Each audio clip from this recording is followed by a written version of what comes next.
नमस्कार दोस्तों, मैं Rakesh Sharma your mind opener channel से आज पटियाला हाउस कोर्ट कॉम्प्लेक्स में मैं आया। आपको मैंने बहुत सारी चीज़ें यहाँ की दिखाई, बहुत सारे लोगों से मिलवाया और आपको मैंने ये भी दिखाया किस तरह से वोटर्स के अंदर जोशो खरोश है, किस तरह से कैंडिडेट पूरी अपनी मेहनत से, जी तोड़ मेहनत से लगे हैं। किसी भी तरीके से वो ये चुनाव जीतना चाहते हैं, पूरी मेहनत कर रहे हैं। इसके लिए उन्होंने बहुत बढ़िया अपना एजेंडा बनाया है, बहुत बढ़िया मैनिफेस्टोज बनाए हैं। लेकिन उस सब के बावजूद भी एक तबका ऐसा है जो जिन्हें हम सपोर्टर कहें, जिन्हें हम पिलर्स कहें, वो भी इन चुनावों में काम कर रहा है।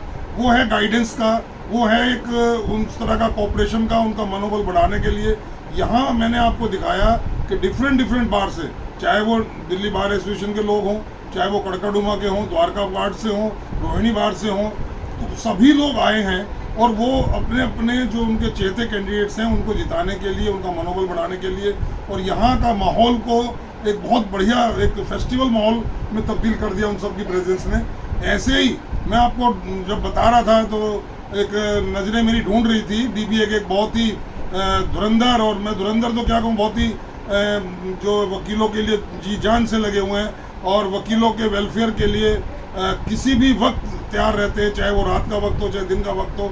ऐसी शख्सियत से मैं आपको मिलाना चाहता था और मेरी नज़रें उनको ढूंढ रही थी। वो शायद अंदर चले गए थे उस वक्त जहाँ पोलिंग हो रहा था उस जगह, और अब मेरे को वो मिले हैं। तो मैं उन्हीं से आपकी बातचीत कराऊंगा। और वो none other than he is Deepak Sharma and now he is contesting for the post of honorary secretary in Delhi bar association elections. तो मैं सीधा उनके पास चल रहा हूँ। मैं अपने सेवक कहूँगा जरा उनकी तरफ कैमरा घुमाएं। दीपक जी नमस्कार। आपका मैं आपसे कुछ बातें करूँगा इस इलेक्शन को लेकर के, जो आपने आज यहाँ माहौल देखा। तो आप मुझे ये बताएं कि जो माहौल है इसके बारे में सबसे पहले आपके रिमार्क्स क्या हैं? देखिए, भाईचारे का एक यहाँ से मैसेज जाता होता है कि हम डिफरेंट बार से यहाँ पे सारे इकट्ठे होते हैं एंड वी आर वन। ये नहीं है कि पटियाला हाउस का चुनाव है तो सिर्फ पटियाला हाउस के वकील साहबान यहाँ पर होंगे। हर कोर्ट से यहाँ पे आज आए हुए हैं सारे वकील भाई हमारे, और इसी बहाने जैसे आपने कहा है कि एक फेस्टिवल होता है, हम सब अपने जिनसे हम नहीं मिल पाते हैं रूटीन के अंदर, उन सब भाइयों से भी मिल लेते हैं। ओके, दूसरी बात मैं कहना चाहता हूँ कि जिस तरह आपने देखा कि कैंडिडेट्स तो अंदर हैं जो बैठे हैं, जहाँ भी अपना लोकेशन पर बैठे हैं, लेकिन जो उनके वोटर्स हैं, जो उनके सपोर्टर्स हैं, इतनी भयंकर गर्मी है, इतनी ह्यूमिडिटी है, पसीने पसीने हो रहे हैं, लेकिन उनके अंदर जोशो खरोश है, नारे लगा रहे हैं, जिंदाबाद जिंदाबाद लगा रहे हैं, पूरा शरीर पसीने भीगा हुआ है। तो उनके अंदर कुछ उम्मीदें हैं, वो चाहते हैं कि जिन उम्मीदों के पूरा करने के लिए हम इन कैंडिडेट्स के लिए मेहनत कर रहे हैं, वो उन उम्मीदों पर उनको खरा उतरना चाहिए। क्या ऐसा होता है? आपने तो बहुत सारे इलेक्शन देखे हैं, तो आपको क्या लगता है कितने खरे उतरते हैं कैंडिडेट? देखिए, इसके अंदर मेरे दो व्यू हैं। एक व्यू तो ये है कि जो कैंडिडेट होते हैं वो मोस्टली जीतने के बाद या इलेक्शन के रिजल्ट आने के बाद अपने सपोर्टर्स को और वोटर्स को भूल जाते होते हैं। अगर वो जीत जाते हैं तो उसके अंदर उनमें बायसनेस आ जाती है, वो ये देखते हैं कि मेरे को किसने सपोर्ट करा, किसने नहीं करा। यहाँ पर मैं थोड़ा सबसे डिफर करता हूँ। तो हमेशा कैंडिडेट को जीतने के बाद हर मेंबर को, हर वोटर को एक नज़र से देखना चाहिए, क्योंकि वो मैंडेट लेकर आया, किसी इंडिविजुअल के वोट से नहीं बात के अंदर आता। और सेकंड, अगर कोई किसी कारण से लूज़ कर जाता तो उनको डिसहार्टनिंग होना चाहिए, उनको एक नई उमंग के साथ आगे मेहनत करनी चाहिए और एनालाइज करना चाहिए कि हमें पब्लिक ने मैंडेट क्यों नहीं किया।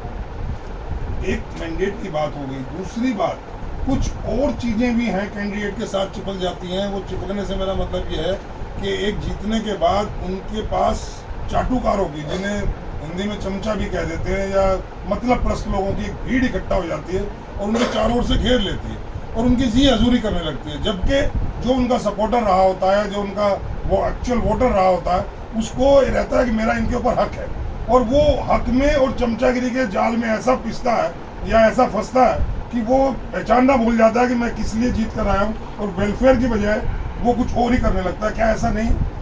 अक्सर ऐसा देखने में आता है कि लोग अपने रास्ते से भटक जाते हैं। हमेशा ये सोच के आगे बढ़ना चाहिए कि हमारा ध्येय क्या था, क्या लक्ष्य था, हम क्या सोचकर पॉलिटिक्स के अंदर आए थे और हम चुनाव क्यों लड़े। यहाँ पर हम आते हैं सेवा करने के लिए, अपने वकील भाइयों का साथ देने के लिए, उनके सुख दुख में खड़े होने के लिए। यहाँ पर देखिए साहब, ऐसा नहीं है कि हम कोई बीडी की कॉलोनी काट रहे होते हैं कि किसी को कोई फ्लैट अलॉट कर देंगे या किसी को कोई प्लॉट अलॉट कर देंगे। हर वकील सक्षम है, अपने आप में सक्षम है, घर से सक्षम है। कोई भी वकील ऐसा नहीं है जिसको किसी चीज़ की कोई कमी हो। यहाँ पर उसे क्या चाहिए होता है कि जब उसे ज़रूरत हो तो उसका जो सेक्रेटरी प्रधान या एग्जीक्यूटिव हो उसके साथ खड़ी हो। ये ना देखे कि इस समय टाइम क्या हो रहा है, बिना ये सोचे कि सामने अफसर कौन सा है, उससे मैं बिगाड़ूं या ना बिगाड़ूं, कहीं मैं उसको प्लीज़ करने के चक्कर में रह जाऊं। मैक्सिमम क्या 99.9% क्या होता है कि जीतने के बाद वो सिर्फ प्लीज़ करने में रह जाते हैं और इस कारण से वो अपने लोगों को खोना शुरू कर देते हैं। तो मेरी हर कैंडिडेट से, हर पॉलिटिशियन से, हर नेता से हाथ जोड़ के ये रिक्वेस्ट है कि कृपया करके चुनाव जीतने के लिए या चुनाव जीतने के बाद किसी को प्लीज़ करने के लिए अपने मेंबर को मत भूलना, उसके हक के लिए कहीं पे कॉम्प्रोमाइज़ कर मत आ जाना। अगर उसके साथ किसी ने बदतमीजी करी है तो जिस अधिकारी ने बदतमीजी करी उससे बंद कमरे में बैठ के बात मत करके आओ, उसी मेंबर के सामने और बाकी सब मेंबर के सामने बात करो कि आप उनके लिए इंसाफ लेकर आ पा रहे हो या नहीं आ रहे हो। कहीं ऐसा तो नहीं अंदर जाके आप चमचागिरी करके बाहर आ रहे हो। बहुत बढ़िया बात कही। एक बात, आप इलेक्शन फाइट कर रहे हैं, मैं भी बहुत लोगों से मिलता हूँ, एक बात सामने आई है जो मैं आपसे शेयर करना चाहूँगा। पिछले लगभग कुछ सालों से मैं भी आपको जानता हूँ और एक छवि है आपकी कि आप किसी भी कैंडिडेट, किसी भी नॉट कैंडिडेट, किसी भी वकील भाई का या किसी भी जो बार में काम करने वाला, इवन कोई क्लर्क भी है या कोई पार्किंग अटेंडेंट भी है, किसी का कोई काम पड़ा, आप रात में दिन में बिना टाइम देखे हुए आप उसके लिए खड़े हुए, चाहे कोर्ट में खड़ा होना पड़ा, चाहे आपको शमशान घाट में एक ऐसे शख्स की दाह संस्कार करना पड़ा जो बार का मेंबर था लेकिन उसको कोई कोरोना काल में आया नहीं। तो लोगों ने अब एक छवि ये बना दी है आपकी कि आप काम तो कर रहे थे और लगातार कर रहे हैं, लेकिन कहीं उसके पीछे आपका मकसद ये चुनाव जीतना तो नहीं था। ये चुनाव में आने का रहस्य आपका किसी लोगों को समझ में नहीं आ रहा है। सर देखिए, चुनाव में लड़ रहा हूँ 2022 के अंदर, और जिन कामों की आपने बात करी है उनमें से कोई काम 2015 का है, कोई 2010 का है, कोई 2008 का है, कोई 2002 का भी है, कोई 2001 का भी है। मैंने 99 के अंदर बार ज्वाइन करी थी और मेरा इन सबसे लगाव क्यों हूँ मैं आपको इसके पीछे का बताया। तो मेरे फादर गवर्नमेंट जॉब के अंदर थे और वो रिटायर थे उस समय। तो अक्सर मेरे को बुक्स की कुछ प्रॉब्लम्स होती थी तो मैं 30,000 में आता था और यहाँ पे लाइब्रेरियन थे, उनको आके रिक्वेस्ट करता था। हालांकि मैं एडवोकेट नहीं था, फिर भी मेरे को परमिट कर देते थे अंदर बैठ के पढ़ने के लिए। तो मैं अपनी LLB कंप्लीट होने से पहले ही कोर्ट के अंदर आना शुरू कर दिया। उस समय इतना हाईटेक सिस्टम भी नहीं था कि हम लैपटॉप पे या मोबाइल पे किसी सिस्टम पे अपनी बुक्स को डाउनलोड करके पढ़ सकते थे। तो मैं आता था तो जो मेरा फर्स्ट इंटरेक्शन हुआ था वो मेरा बार एम्प्लॉइज से और जो कोर्ट स्टाफ और लाइब्रेरी स्टाफ है इनसे हुआ था। और इसी कारण से मेरा हमेशा स्टार्टिंग से लेकर इनके साथ सॉफ्ट कॉर्नर रहा हूँ। और मैंने बहुत ऊपर नीचे के वक्त देखे हैं, ऐसा नहीं कि मैं बॉर्न विद गोल्डन स्पून हूँ। हाँ, मेरे माँ बाप ने मेरे को बड़ी अच्छी परवरिश दी, बहुत अच्छा घर परिवार दिया, लेकिन हमेशा स्टार्टिंग से मेरे को ये था कि मैं सेल्फ मेड बनना चाहता था और सेल्फ मेड मैं बना भी। तो जब मैं आता था यहाँ पे तो स्टार्टिंग के अंदर जो मेरे को सपोर्ट किया गया, जिनको आप यहाँ पे कहते हैं बार एम्प्लॉय, बिना किसी स्वार्थ और लालच के उन्होंने करा। कुछ वकील भाइयों ने भी मेरे को मदद करी और मैं हमेशा उनके लिए पूरी ज़िंदगी खड़ा रहा। नहीं, मेरा सवाल ये था कि क्या वो सारी कवायद किसी दिन इलेक्शन जीतकर प्रेसिडेंट या सेक्रेटरी बनने की तो नहीं थी? लोगों में सुरसुराहट है कि वो तो सारा जो वेलफेयर था वो इसलिए था, इस बात को मद्देनजर रखते हुए था। देखिए, मेरे तो जहन में भी नहीं था कि मैं चुनाव लड़ूंगा इस बारी। मेरे यहाँ से मेरे एक बहुत अजीज़ भाई ने चुनाव लड़ना था, लेकिन एक दिन कोई मीटिंग थी और उस मीटिंग के अंदर जब मैं बैठा तो एकदम से उसी भाई ने जिद कर ली कि नहीं जी, मैं नहीं चाहता कि मैं चुनाव लड़ूँ, मेरी जगह भाई सब चुनाव लड़ें। ये मेरी चॉइस नहीं थी, ये मेरे परिवार की, मेरे ग्रुप की, मेरे पुलिस की चॉइस है और उस चॉइस को मैं ऑनर कर रहा हूँ। मैं सिर्फ एक ही चीज़ उन्होंने कही कि भाई साहब आप सेवा तो पहले भी कर रहे हैं, एक डेजिग्नेशन के साथ सेवा कीजिए, ज़्यादा अच्छे बेटर वे में कर पाएंगे। तो बीबीए का वोटर ये तो ना मान ले कि आप भी और नेताओं की तरह जैसे ही पोस्ट पर आएंगे और ये जो पसीना बहा के आपको लाया जा रहा है उस पसीने को आप भूल जाएंगे। आज तो आप बात करते हैं कि पसीने की जगह खून बहा दूंगा, कहीं ऐसा तो नहीं कि आप भी उसी धारा में बह जाए? एक कॉर्नर से आप 30,000 के अंदर शुरू हुई है और दूसरे कोने तक चले जाइए और 30,000 को छोड़िए, आप पटियाला हो, रोहिणी, द्वारका, गढ़गड़डोमा, साकेत, किसी कोर्ट के अंदर आप जाइए। ज़्यादा बड़ा वकील नहीं हूँ, इस कारण से हाई कोर्ट और सुप्रीम कोर्ट की बात नहीं कर पा रहा हूँ मैं। छोटा वकील हूँ, इस कारण से दिल्ली की डिस्ट्रिक्ट कोर्ट्स की सारी सबकी बात कर रहा हूँ। किसी भी कोर्ट के अंदर खड़े होकर किसी भी एक वकील भाई से पूछ लीजिए कि 99 के अंदर दीपक शर्मा ने बार ज्वाइन करी थी, 99 से लेके आज तक बार को मेरी ज़रूरत हो या बार ने मेरे को आवाज़ दी हो या किसी मेंबर ने मेरे को आवाज़ दी हो और मैं ना खड़ा पाया ना लड़ा हूँ। नहीं, अभी तक तो नहीं ऐसा हुआ, लेकिन बात है जीतने के बाद की। क्या एश्योरेंस देना चाहेंगे अपने सपोर्टर्स और वोटर्स को? सर, तासीर नहीं बदल सकते इंसान की और पूत के पाँव पालने में नजर आते हैं। जब मैं आज से 22 साल पहले जैसा था वैसे ही आज हूँ, तो आगे जाके भी नहीं बदलूंगा। देखा आपने, ये थे दीपक शर्मा। इनका साफ साफ कहना है कि तासीर नहीं बदलती, मीन्स संस्कार नहीं बदलते, जो बेसिक नेचर है वो नहीं बदलती। और हम उम्मीद करेंगे कि ये भारी मतों से इस बार जीतकर डीबीए में आए एज ए ऑनरी सेक्रेटरी और लोगों का काम करें और जोशो खरोश के साथ करें और अधिकार के साथ करें और अपने इस जज्बे को कायम रखें। मैं हमारे साथ प्रमोद भारद्वाज जी बैठे, प्रमोद जी से मैं बात करूंगा। ये भी डीबीए के बहुत अच्छे एक्टिविस्ट हैं, वोटर तो ही हैं और इनका बढ़ चढ़कर ये डिफरेंट कामों में हिस्सा लेते रहे। प्रमोद जी, ये जो आज आपने माहौल देखा पटियाला हाउस का, इसको देखकर आपको क्या लगता है कि डीबीए को इससे क्या सबक लेना चाहिए?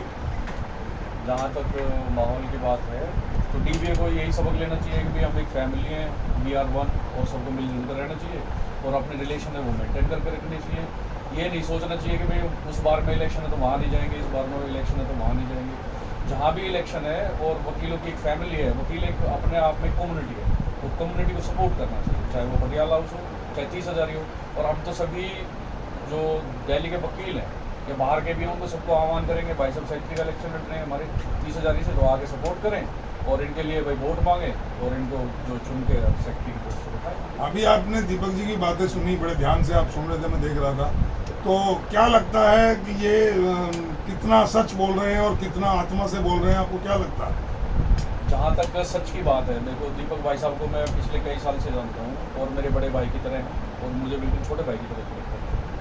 तो मुझ पर इनको पूरा भरोसा है कि कोई भी वकील साथी रात के 12 बजे भी 1 बजे भी फ़ोन करेगा, चाहे बने चाहे ना बने, और डीबीए में पहुँच जाए। मुझे नहीं लगता कि ये अपना नेचर चेंज कर पाए, क्योंकि ये अपने नेचर के प्रति और अपने रूल्स एंड रेगुलेशंस के प्रति बहुत ही लॉयल है और वो लॉयल्टी कहीं ना कहीं काम आएगी। आज नहीं तो कल लोगों को पता ही चल जाएगा। जिन लोगों को अगर थोड़ी बहुत गलतफहमी भी होंगी वो भी दूर हो जाएंगी, क्योंकि अभी जल्दी इलेक्शन होने वाला है, ये जल्दी जीतेंगे और सेक्रेटरी की पोस्ट पर बैठेंगे, तो तब पता लगेगा। Test will start. Bhardwaj ji बहुत कॉन्फिडेंट है और मैं चाहता हूँ इनका कॉन्फिडेंस इसी तरह बना रहे, क्योंकि वाकई में डीबीए को एक अच्छे लीडर की जरूरत है, एक अच्छे डायनेमिक लीडर की जरूरत है, एक ऐसे इंसान की जरूरत है जो चाटुकारिता को पसंद ना करता हो, ना अपनी चाटुकारिता कराए ना दूसरी करे। ऐसा एक शख्स होना चाहिए जो डीबीए को लीड करे, डीबीए का नेतृत्व करे। और मैं खुद जितना जहाँ तक जानता हूँ दीपक शर्मा के बारे में, वो कुछ भी हो सकता है लेकिन एक राजनीतिक नहीं है। वो लीडर है, वो नायक हो सकता है, लेकिन वो कूटनीति और राजनीति और ये सब चीज़ों से थोड़ा अलहदा रहता है। तो इसीलिए मैं चाहता हूँ कि ऐसा ही लीडर होना चाहिए बाहर का। और इन्होंने आज यहाँ देखा मैंने कि किस तरह से लगे हुए थे। और मैं प्रमोद भारद्वाज के भाई इसमें पहले आऊँ, इससे पहले कुछ और लोग बात सुन रहे हैं। आप आइए, आगे आइए। आपका शुभ नाम? मेरा नाम जीत सिंह कटारिया है जी। मैं कटारिया जी। हिस्सेदारी में प्रैक्टिस करता हूँ जी। मैं दीपक शर्मा जी के बारे में एक ही बात कहना चाहूँगा, आधी रात को अगर इनको हम याद करते हैं तो ये हमारे लिए खड़े हैं। तो ऐसा लीडर हमें चाहिए डीबीए में जो हमारे लिए खड़ा रहे, हमारे सुख दुख के लिए खड़ा रहे, हमारी फैमिली के लिए खड़ा रहे। कोरोना के काल में, कोरोना के टाइम में इन्होंने ऐसे ऐसे लोगों को घर घर जाके मदद की। किसी ने भी रात में भी इनको कॉल किया, ये आधी रात को उनके घर पे गए। तो ऐसा लीडर हमें चाहिए, हमारी बाहर को सुधारे, हमारी जो त्रुटियाँ हैं उनको दूर करे। Thank you very much. और इसी तरह मैं आपको और लोगों से मिलवाऊंगा दोस्तों, आगे और बातें करेंगे। इलेक्शन अब नज़दीक है, कल हाईकोर्ट का वर्डिक्ट आ चुका है और आज पटियाला हाउस में अभी इलेक्शन यहाँ मुझे लगता है ख़त्म हो गया है। 5 बजे तक का इलेक्शन था, वो ख़त्म हो गया है और अब हम उधर ही चलेंगे। मैं आपसे और लोगों की गुफ्तगू कराऊंगा, और लोगों से विचार जानेंगे आज के बारे में। और एक और बात मैं चाहूँगा भारद्वाज जी, आप ये बताएं ऑनेस्टी के मामले में मेरा तो दावा है कि ऐसा कोई शायद खरीदार ही नहीं हुआ जो दीपक शर्मा जैसे शख्सियत को खरीद सके। लेकिन फिर भी मैं आपसे जानना चाहता हूँ, अक्सर ये माना जाता है या देखा गया है कि बाहर में जाने के बाद जो ऑफिस बीयरर्स हैं वो कहीं ना कहीं पैसे के चक्कर में बिक जाते हैं या अपने आप को मोल्ड कर लेते हैं या अपने जो ज़मीर है उसको थोड़ा सा साइड कर देते हैं। तो दीपक के बारे में आपका क्या ख्याल है? मैं डीबीए के मेंबरों से केवल एक ही बात पूछना चाहूँगा कि आज तक कोई भी बंदा ये कह दे, कोई भी मेंबर आके ये कह दे कि भाई दीपक शर्मा जी ने किसी के साथ करप्शन करी है, किसी के साथ गलत किया है। लेकिन अभी तक तो अधिकार नहीं था ना, अभी तक तो वो नहीं था। मैं ऐसे लोगों को भी जानता हूँ जो ऑफिस बियरर थे, they were executive member in executive committee, और उन्होंने चैम्बर बनाए और चैम्बर बेचे हैं। और मैं ऐसे लोगों को भी जानता हूँ, they are totally politician, they are not a lawyer, even they don't have single appearance in a month. वो केवल क्या है कि कोर्ट आते हैं, अपना इलेक्शन में आए और लड़ के चले जाते हैं। तो दीपक शर्मा जी का क्या है कि वो एक अच्छे लॉयर भी हैं, उनके अंदर एक वो सारी कॉम्पिटेंसी है जो एक सेक्रेटरी के लिए डीबीए के अंदर होनी चाहिए। एग्जैक्टली कमजोर प्रमोद जी का लोगों के लिए- बिल्कुल साफ कहना है कमजोर लोगों को कि हमें वकीलों का नेता प्रैक्टिसिंग नहीं होना लॉयर चाहिए। हमारा लीडर होना चाहिए, नॉन प्रैक्टिसिंग लीडर नहीं हमें चाहिए। ऐसा कोई लीडर हमें नहीं चाहिए जो प्रैक्टिस ना करता हो, जो केवल वोटों की राजनीति करता हो, जो केवल बार की राजनीति करता हो, जो केवल जजेस के साथ बातचीत करके चाटुकारिता करके अपना काम निकालने की कोशिश करता हो। ऐसा आदमी नहीं चाहिए। ऐसे लोगों की पहचान करके हमें न केवल दीपक को बल्कि दीपक जैसी शख्सियत और जिन लोग हैं 13 लोग और भी आएंगे, उनको भी हमें वोट देना है, जिताना है और एक अच्छी टीम आए, ये हमारी उम्मीद है। दीपक जी मैं आपसे बहुत कोई एक मैसेज एक लाइन का मैं चाहूँगा कि आप अपने डीबीए के जो भाई लोग हैं, भाई बहन हैं, वोटर्स हैं, उनके लिए एक लाइन में कोई मैसेज आप देना चाहें। हमेशा वोट कास्ट करने के टाइम पे मेरी आप सबसे रिक्वेस्ट है कि ये सोचें कि कौन बरसाती मेंढक बन के आपके वेलविशर बन के सिर्फ चुनाव में आ जाते हैं और उसके बाद एक चुनाव के बाद अगले चुनाव तक नज़र नहीं आते हैं, या आपसे वो दुआ सलाम करने में भी उनको शर्म आती है और मुंह दूसरी तरफ हो जाता है। ऐसे लगता है समटाइम हमें तो कि जैसे हम कोई एग्जीक्यूटिव का नेता हम इलेक्ट करने लाए, कोई जेठ चुन लाए हैं और हम देवर भाभी की जगह जेठ और वो बन गए हैं कि वो तो गर्दन उतर करके चल रहे होते हैं और हमारा मुंह उस तरफ होता है और आँख में मिलाने से कतराते हैं एक दूसरे से। तो कृपया करके किसी भी ऐसे शख्स को वोट ना दें जो सिर्फ बरसाती मेंढक की तरह है और उसके बाद उनको कोई मतलब नहीं है कि मेंबर जी रहा है या मर रहा है, उसका क्या दुख है या क्या परेशानी है उसको, और वो अपनी ईगो के अंदर, अपनी अकड़ के अंदर जीता है। Thank you. तो ये थे दीपक शर्मा जो आने वाले चुनाव में ऑनरी सेक्रेटरी के लिए कॉन्टेस्ट कर रहे हैं। मैंने उनसे आपकी रूबरू बात कराई और कैंडिडेट से भी बात करेंगे और वोटर से भी बात करेंगे अगले कड़ी में। तब तक के लिए दोस्तों जय हिंद। वकील एकता जिंदाबाद। जय हिंद। जिंदाबाद।